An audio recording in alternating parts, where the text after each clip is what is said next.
রাজনৈতিক দলগুলোর মধ্যে মতের অমিল, সংস্কার প্রক্রিয়ায় স্থবিরতা এবং সামরিক বাহিনীর সঙ্গে সরকারের সম্পর্কের টানাপোড়েনের মধ্যেই অন্তর্বর্তী সরকারের প্রধান উপদেষ্টা অধ্যাপক মোহাম্মদ ইউনূসের পদত্যাগের গুঞ্জন সম্প্রতি টক অব দ্য কান্ট্রিতে পরিণত হয়েছিল।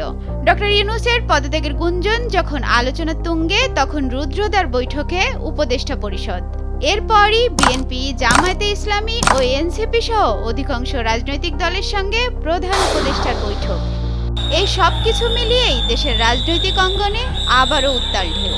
স্বাভাবিকভাবেই জনমনে প্রশ্ন উঠেছে, ইউনূস প্রশাসনের ভবিষ্যৎ কি ক্রমেই অনিশ্চিত হয়ে পড়েছে? কাতার ভিত্তিক সংবাদ মাধ্যম আল জাজিরা বাংলাদেশের বর্তমান রাজনৈতিক পরিস্থিতি ও ডক্টর ইউনূসের প্রশাসনের ভবিষ্যৎ নিয়ে একটি বিশ্লেষণধর্মী প্রতিবেদন প্রকাশ করেছে। সংবাদ মাধ্যমটি বলছে, ঢাকায় ক্ষমতার দ্বন্দ্ব যখন তীব্রতর হচ্ছে, ঠিক এমন একটি সময়ে সরকার প্রধান মোহাম্মদ ইউনূস দেশের ৩ বাহিনীর প্রধানদের নিয়ে একটি রুদ্রদ্বার বৈঠকে বসেন। যদিও সরকারের একাধিক কর্মকর্তা নিশ্চিত করেছেন দৃশ্যত এটি ছিল আইন শৃঙ্খলা পরিস্থিতি নিয়ে আলোচনা করার জন্য একটি নিয়মিত বৈঠক। তবে দেশের গণমাধ্যম বলছে, রাজনৈতিক অঙ্গনে ক্ষমতার দ্বন্দ্বের এই উত্তেজনা অন্তর্বর্তী প্রশাসন এবং সশস্ত্র বাহিনীর মধ্যে এক ধরনের স্নায়ুযুদ্ধ। আর এই টানাপোড়েনেই এখন ইউনূস প্রশাসনের ভবিষ্যৎকে হুমকির মুখে ফেলেছে। শেখ হাসিনা সরকারের পতনের পর অন্তর্বর্তী সরকারের দায়িত্ব নেন ডক্টর ইউনূস। শুরুতে এই সরকারকে স্বাগত জানালেও এখন ক্রমেই অসন্তোষ বাড়ছে সামরিক বাহিনীর ভিতরে।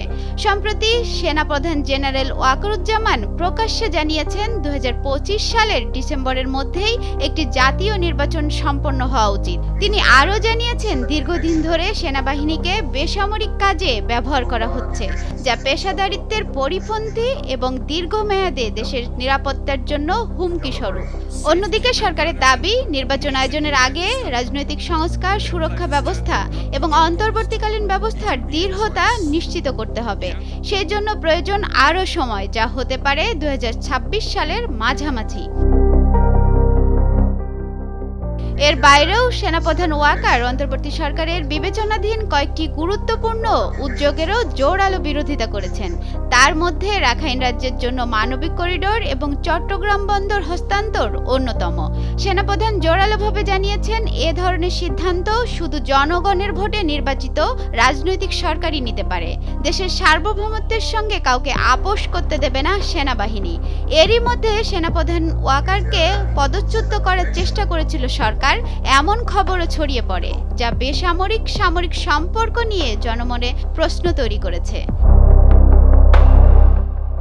বিশ্লেষকরা বলছেন, যে লক্ষ্য নিয়ে অন্তর্বর্তী সরকার গঠিত হয়েছিল, সময় গড়ানোর সঙ্গে সঙ্গে সেই লক্ষ্য ঘোলাটে হয়ে উঠেছে। এছাড়াও সরকার ও সেনাবাহিনীর এই অবস্থান পার্থক্যকে কেন্দ্র করেই রাজনৈতিক অঙ্গনে উদ্বেগের ছায়া। তাদের আশঙ্কা, সরকার ও সেনাবাহিনীর মধ্যে এই অস্বস্তি যদি অব্যাহত থাকে, তাহলে আগামী মাসগুলোতে পরিস্থিতি আরও জটিল হয়ে উঠতে পারে। অনামিকা রায়, ভোরের কাগজ।